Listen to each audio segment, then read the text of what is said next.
Okay, today I'm going to educate you on how to let loose in your relationship. We spend so much time trying to be nice to each other, and then we have a blow up, and guess what? It seems like the end of the world.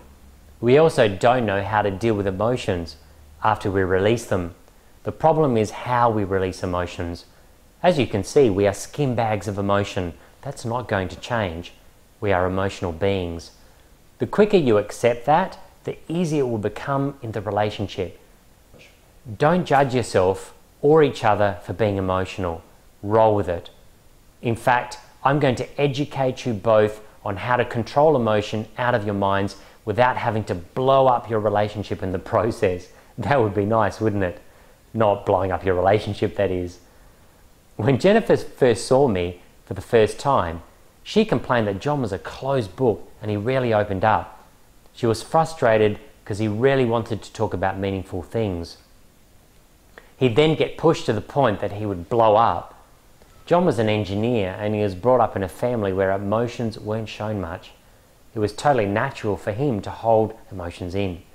He also said that his father was manly, and he said that girls don't cry and things to that effect. So when Jennifer was emotional and ranting and raving, he would close up and he'd often run for cover. He would also think to himself, "What's your effing problem?" and storm off in his mind and his body.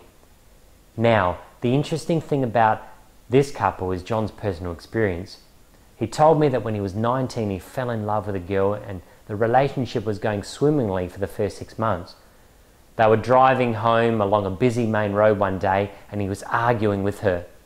And it got quite heated. She was crying and she said, "Pull over, I can't take this anymore, I'm walking home." So she got out and in her distress and haste, she ran out to the road without looking. Bang! She got hit and died on the scene of the accident. John was deeply traumatized by seeing this, of course, as you quite well imagine, and he closed up after that. From now on, whenever his wife argues with him, it reminds him subconsciously of the accident, the trauma that he went through when he was younger. He blamed his harsh words in the argument. He thought, if I argue with my wife, I might kill her or cause her harm or pain. So he just shut up, grinned and bared it mentally. So I taught them to argue in a controlled way that was non-threatening and would help them get out what they really wanted to say. So, to set this process in motion, we set some ground rules. Number 1, they were to argue and complain for 10 minutes each day. Number 2, they would say anything that they wanted to. Number 3, they were not to use those statements again at any other time. It was a closed session with no after effects. Number 4, they were to have equal talk time, no one-sided debates. Number 5, they were to whisper to each other when arguing. That is, no shouting, no raised voices. Nothing was going to get out of hand when they were doing controlled arguing. Okay, what do you think happened? Well, after a few days of struggling with it, John finally opened up and started to say things that were really on his mind.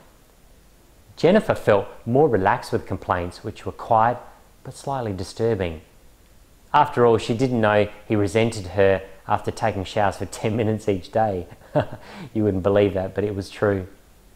They felt more comfortable around each other, except when they were arguing. You see, controlled arguing really works. It sounds difficult to believe, but it does. You are no longer randomly exploding emotion upon each other. You are releasing emotion easily and gently and getting things off your chest. That's the most important part. Let me tell you about another couple I saw once. Isaac was a very tall man who worked as a CEO of a company. His wife, Kate, was a bit tired of his absence from home, working a lot and all, and spending little time with the children. She spent all day at home looking after the kids and wanted to spend some time with him. He couldn't be bothered when he got home. He was just too tired. So he went straight to the television, sat down and watched for several hours, occasionally shouting at the kids if he was annoyed and interrupted, and then he went to bed. He hardly spoke a word to his wife. After a while, Isaac became tired all the time. He was actually reaching burnout. Kate was feeling sick and ill more than she used to on a physical level. Obviously, the relationship was stressful. She was also getting ratty with Isaac, and he was getting angry and agitated all the time. She asked him to leave the house, but he refused. He said, "I'm paying for all the bills." They had reached a crisis point in their relationship. So Isaac and Kate tried our controlled arguing technique. The first session didn't go very well, I can tell you. It got a bit personal, and we explained that there was so much emotion on the inside that had been built up that being heated at this point was actually quite natural and normal. After a few days of doing this exercise, Isaac and Kate could say what they thought without any blow-ups. We had of course put some rules in place so that if it got out of hand, they would end the session and take it up the next day.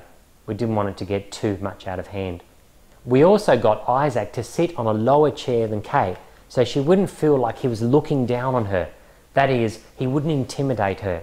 It helped a lot. It actually helped him at home. It also helped him with his almighty CEO attitude that he came home with. So there you have it. Controlled arguing each day with rules can let you both release emotion without having negative effects on your relationship. Make sure you do this with rules, and there is a time limit. Be disciplined and do it each day for at least a week or two. After that, you will see an amazing transformation in the way you speak with each other. You will both certainly feel lighter. If you don't do this exercise, the uncontrollable arguments will continue to happen. You will both unknowingly trigger each other off. You will be like time bombs ready to blow up. If you control argue, there will be less landmines in the way of your relationship. You will talk with greater peace and harmony outside of controlled arguing. There'll be less friction, and after all, there'll be less compressed emotion on the inside, ready to release out. That way you will never accuse your partner for making you feel angry or upset.